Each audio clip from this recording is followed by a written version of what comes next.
छोटी बातें बहुत इंपॉर्टेंट है, बहुत इंपॉर्टेंट होती हैं, उसके इंपैक्ट बहुत बड़े हैं। वो एक बहुत बड़ा मिलियनियर आदमी था, अपने ऑफिस में जब घुसा, बहुत बड़ा करोड़पति अरबपति आदमी था, ऑफिस में जब घुसा तो देखा उसने ऑफिस के फ्लोर पे बहुत सारे छोटे छोटे कागज पड़े हुए। झुका और सारे कागज समेटने लगा, उठाया और पास के डस्टबिन में सारा स्टाफ देख रहा, इतना बड़ा मिलियनियर। छोटी सी बात क्या मैसेज दे गई ना, कमाल है। चाहता तो किसी को बोल के झाड़ू लगवा सकता, इतना बड़ा। मैं एक प्रिंसिपल के बारे में जानता हूं, नाम नहीं बता सकता। वो अपने स्कूल के बाहर एक दिन शू पॉलिश का शू शाइनर लेके बैठ गए और वो बच्चों को चेक करने लगा। जिसका जूता खराब था वो प्रिंसिपल खुद पॉलिश करने लगा। मैं आपको दिल्ली की बात बता रहा हूं। तो लोगों ने बोला प्रिंसिपल ये क्या कर रहे हो? कह रहा 2 दिन करने दो बस, जिंदगी में कभी बच्चों के जूते गंदे नहीं होंगे, गारंटी कह सकता। 2 दिन करने दो। छोटी छोटी बात बहुत बड़े बड़े इंपैक्ट डालती है सर।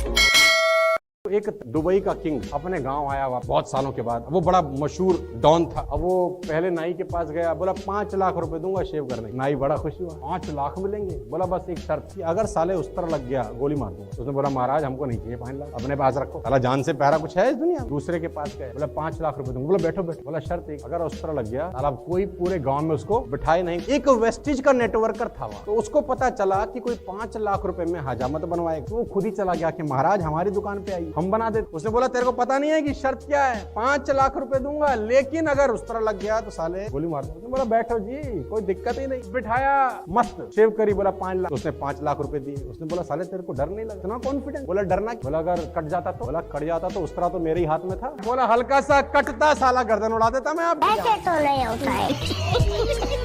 खुद पर विश्वास करना और कॉन्फिडेंस होना चाहिए 100 में 100%। विचार बदल के दुनिया बदली जा सकती है सर। पुरानी कहावत है कि एक कुम्हार मिट्टी से कुछ बना रहा है। उसकी पत्नी आके पूछती है तुम ये क्या बना रहे हो? तो कुम्हार बड़े प्यार से सर उठाता है और बीवी को जवाब देता है चिलम बना रहा हूं, आजकल बड़े फैशन में है, खूब बिकेगी। पत्नी ने बोला अरे पागल, चिलम बना रहे हो, सुराही क्यों नहीं बनाते? गर्मियां आने वाली है, सुराही भी खूब बिकेगी। कुम्हार ने बोला बात तो ठीक है। कुम्हार ने मिट्टी छोड़ दी, दोबारा गूंथना शुरू किया और अब मिट्टी को आकार देना शुरू किया सुराही का। अब जब मिट्टी को सुराही का आकार देना शुरू किया तो कहते हैं मिट्टी में से आवाज आई। ये क्या करता है? पहले तो कुछ और रूप दे रहा था, अब कुछ और रूप दे रहा है। कुम्हार कहता है मेरा विचार बदल। मिट्टी का जवाब सुन। मिट्टी बोलती है तेरा तो विचार बदला, मेरी तो जिंदगी ही बदल गई। तेरा विचार बदला, मेरी जिंदगी बदल गई। अगर चिलम बनती तो आग भरी जाती, खुद भी जलती दुनिया को भी जलाती। अब सुराही बनी हूं तो जल भरा जाएगा, खुद भी शीतल रहूंगी, दुनिया को भी ठंडा रखूंगी। विचार बदल गया सर। ऐसी ऐसी घटनाएं हैं। बच्चों के 95% मार्क्स आए, बच्चा सुसाइड कर दिया। 95%। मेरे सारे सब्जेक्ट में साला मिला के 95 नहीं आए,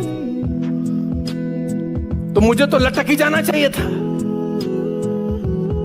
और ये गलती बच्चों की भी नहीं है। जो डंडा है ना वो पिताजी से आता है, तो कुछ कर नहीं पाएगा। तेरा क्या होगा उसको देख, वो कैसा पढ़। अच्छा, माँ बाप भी अपने बच्चे को प्रोडक्ट बनाने में लगे हैं कि इसमें D1, B1, C2 सब होना चाहिए। इसे डब्बे पे होता है ना प्रोडक्ट कि माँ बाप के पैर भी छुए, गिटार भी बजाए, पूजा भी करे, बच्चा हो ना हो प्रोडक्ट हो, जिसमें हम सारी स्पेसिफिकेशन चाहते हैं। पढ़ता नहीं है। अच्छा, ये डायलॉग हर बाप अपने बच्चों को। वो इंसान ही क्या जिसने गलती ना की हो। अगर आप एक ऐसे इंसान हैं जिसने पास में एक भी गलती नहीं की है, आप साली नालायक पैदा हुए।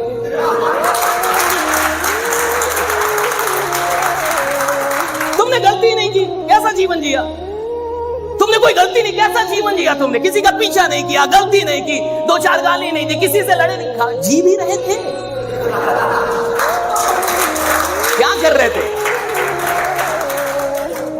कोई लफड़ा ही नहीं हो तुम्हारे जीवन में, यानी तुमने कुछ किया नहीं। लफड़ा उसके जिंदगी में जिसने कुछ उल्टा सीधा किया, और उल्टा सीधा करने के लिए जिगरा चाहिए सब, है कि नहीं? जिगरा चाहिए ना।